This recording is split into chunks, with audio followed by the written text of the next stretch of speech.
It's been many years since I first came across this film. Since forever, this film firmly held a place in my heart. A film I so intimately connect with. I'm really struggling writing the script for this video since I don't know if I'm able to accurately portray the greatness of this film and the significance it played in my life. So I've decided to put everything away and write whatever comes to mind. While writing this script, I felt resentful, angry and lost. It was a pretty childish and pretentious reaction, but I really wanted to shut everyone off. Relationships hurt. It all felt so fake. Getting to know people was hello, goodbye, again and again. People put on fronts and give in to their own fears, whether it is as simple as being afraid to seem desperate over text, or showing a lot of interest in you, and you go home thinking you had chemistry with that person, only to realize after a while that all people portray a higher quality version of themselves, not for you, but to affirm things about themselves.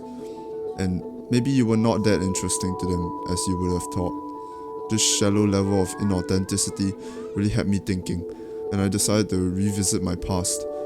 Being recently immensely progress-driven to deal with my issues, I thought the only way I could find authentic relationships would be to remove this weakness out of my soul, so that I would never have to feel this hatred for developing relationships ever again.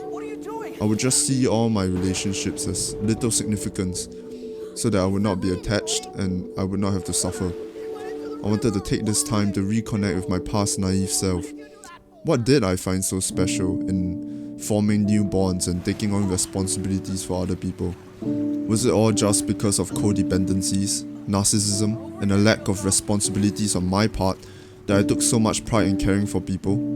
Each to their own right, I should transcend all these people and leave them in the dust, being the strongest there is so I can never be hurt again. I'm grateful.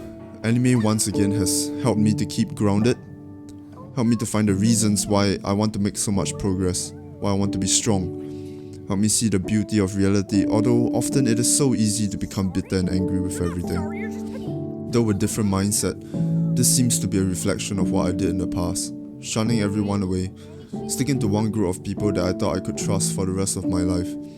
I lost the courage to look up, to stick my chin in the air and open myself up to the world around me.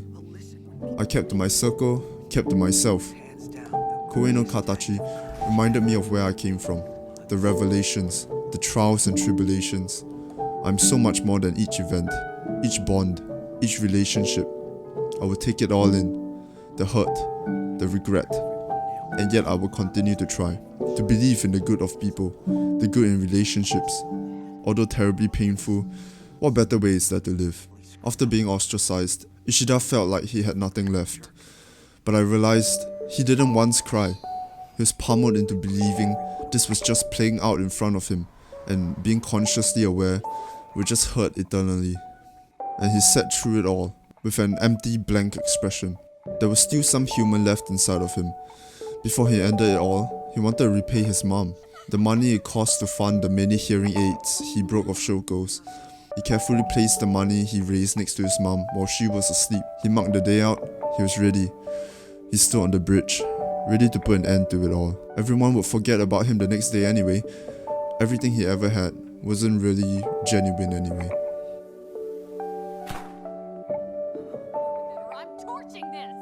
How could he be so selfish?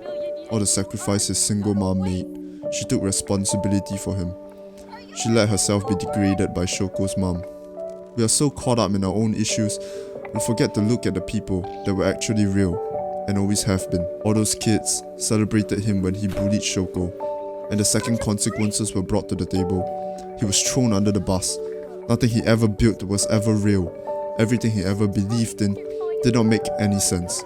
Since he was going to be alive, he decided to live his life in service of those he felt he owed, and then his past came back immediately to haunt him. But they were all suddenly bonding again. They were having fun together. Did he deserve that after all that he has done? Does he deserve to be happy? He falls prey yet again to the inauthentic relationships.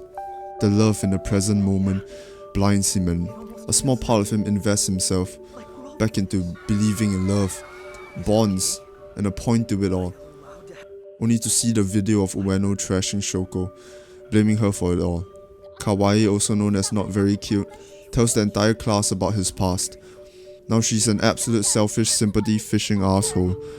But Ishida has no right to revolt. He did do all those things. The panic builds up. The despair. The confusion. His hope is fully crushed yet again. He can't breathe. It's too much to bear. His heart swells up. It's unbearable. He cycles off and sees the one person that he feels full responsibility for. He smiles and switches it up like nothing happened in service to the pain he brought upon Shoko in the past. And those bloody dickwads came right for him. The group starts to shatter. Once again as expected, the weight of the world, the responsibilities crush Ishida. His words spill out. The resentfulness and bitterness he held for his entire life. Yet he didn't once victimize himself. He played the full role of being the bad person. And right after, like nothing happened, he comes right back to his service for Shoko, speaking to her with this fabricated kindness and excitement. Shoko is broken. Both Shoko and Ishida think they bear full responsibility for the situation. After that, Ishida takes full action in trying to make Shoko happy, so that he could repay his debt. He fully puts up a front, excited and cheerful, to release Shoko from the burden of responsibility. So inauthentic, yet strangely so real. Despite all that, I'm certain Shoko saw through all his bullshit. It made her feel even worse that he had to force himself to be cheerful in order to liberate her from the weight of the whole situation. It was her turn. She could not bear the weight any longer. She was a burden to everybody she had ever known, so she stands on the ledge, only to instead have Ishida sacrifice himself in her place in order to save her. Because she gave up. Because she didn't want to try anymore. She watches her entire world burn around her, as if she hasn't suffered enough already. Those who loved her suffered along with her, and as the world crashes at her feet, she learns giving up is not the choice she can make. You think your life belongs to you, but no. It belongs to all you have built, all the people who have ever cared about you or met you. Because she gave up, she tried to end it all. This is the consequence. You would expect someone who is absolutely torn apart and broken by the events around her to just seep into nihilism and stop caring about everything and go through life with a blank expression. But she learns. She gains strength from being absolutely crushed and tormented. She learns giving up is not an option. Strangely develops newfound strength from self-hatred and channels that into bringing the group together again. For Ishida, this time she takes responsibility. No one has the right to give up on themselves. With the promise he made in mind, to no longer block it out and open himself up to all of it, he returns to school, ready to reignite his willingness to live. He decided to try again. Although the last time he had faith, it went terribly. Although Shoko tried again over and over all her life, and still seems to be stuck at the same spot. Ishida had never once cried in a movie, likely a stress coping mechanism where he entirely dissociates from himself as a physical being and cuts off his attachment to his emotions and opinions. In the whole film, he always played the role of the perpetrator and never once painted himself as the victim. He didn't feel like he deserved empathy. He has fully condemned himself into an inhuman state of living because it was all his fault, wasn't it? He caused pain and suffering to so many people, and every reason he did it for was all shallow and fake. He made a promise. In order to save Shoko, he opened himself up again to the world, ready to be hurt again, to become vulnerable. So he put it all away, stood in the center of it all, and for once let it all in and truly grieve. Let the flames engulf you, the sorrow, the despair, the times where you fully accept you're alone. Let this world of selfish people chew you up and spit you out, tear you apart and absolutely destroy you. And you're going to continue to stand there, open to the warmth and destruction. Let yourself be destroyed, rebuilt over and over again. You'll be okay. Don't block it out anymore. Fully feel the pain. Focus on it. Let it rip you to shreds.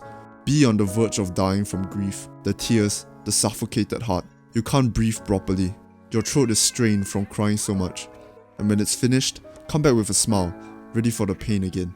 Yes, you're bloody alone, all by yourself. But this warmth, this cosmic radiance, this beauty, all the hurt, the inauthenticity, the fears, the inability to fully express yourself. Breathe it in. Let the suffering, doubt, resentment and bitterness pulsate through your body as you penetrate the world with your presence. Those liars who put on the front, those who spoke to you out of sympathy, for some narcissism ploy in the guise of compassion and thoughtfulness. I saw through it all, and yet it did not stop me from accepting it. The many layers and glossy filters everyone puts on their lives. Was it ever real? What we had? Is it worth it? Fuck yeah it is. It may not be real in the way you wanted it to be, but there was always a tangible connection that will conduct your life in varying ways. Breathe in the glory, notice the beauty and melancholy of the half-truths all around us, how pathetic everyone is, struggling with themselves, our fears, our desperation, our strength, being able to stand for something even if that means standing alone. This is the magnificence. This is the meaning of painful connections. This is purpose. This is our reckoning. This is the power of a silent voice. And that's kind of all I wanted to express. I'm aware the meaning of this video wasn't very clear. I used to despise crowded places, noisy, irritating. Seeing people enjoying their time with friends and loving relationships made me jealous and resentful. Now every time I walk through a crowded area, I can't help but smile. The bubbly joy of relationships which all had a story to them. Intimate connections, people's pathetic attempts to control things, their fears of how they appear clearly reflected in their actions. It's impossible to live life with blind trust for people. That's why we need to build competence and a level of self-sufficiency. Look, even if you're suffering as much as our main character here, very low chances someone comes along and reignites meaning to your life. I spent my whole life waiting for an event like that. I didn't even know that building my own competence was an option. In fact, the reality is, the more broken we let ourselves become, the less lucky we are. It's harsh, but it's fair. Nobody willingly wants to walk into burden and suffering to take care of someone they don't know. People want a friend, a healthy relationship, not to adopt children off the street or wherever they meet, alright? You have to be self-sufficient. You have to save yourself. You have to be the one to hug yourself tightly and give yourself the warmth. And unfortunately, when you're deep down in the trenches, doing that for yourself is next to impossible. But that's just it. It never becomes impossible. It never becomes impossible. What the fuck? It never becomes impossible. I wrote this video in an attempt to cope with superficial relationships and my constant fear of losing them. I realize how afraid I am of people putting on fronts to please me or have me admire them because I know I'm influential, naive, and I will fall for it. I can't help but wish, please let this be real, just this once. I was stuck in the middle. Do I stop caring so much and see all relationships as practice?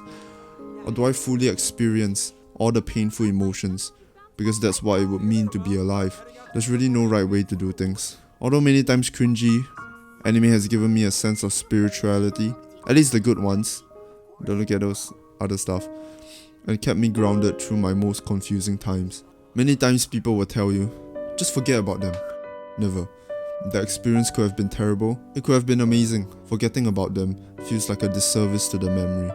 What we could have had, I'll take a small piece of everyone along with me. Though I may never speak to them ever again, they play a small influence in every decision I make, and I'll live holding on to every memory special to me. Even if I tremendously miss someone, or thinking of the person destroys me, I think that's what it feels like to exist on the same plane with others. Disgustingly painful, but absolutely worth it. How else would you know you exist? I will hold on to hope, even when it's guaranteed disappointment. What better way is there to live? To a better world.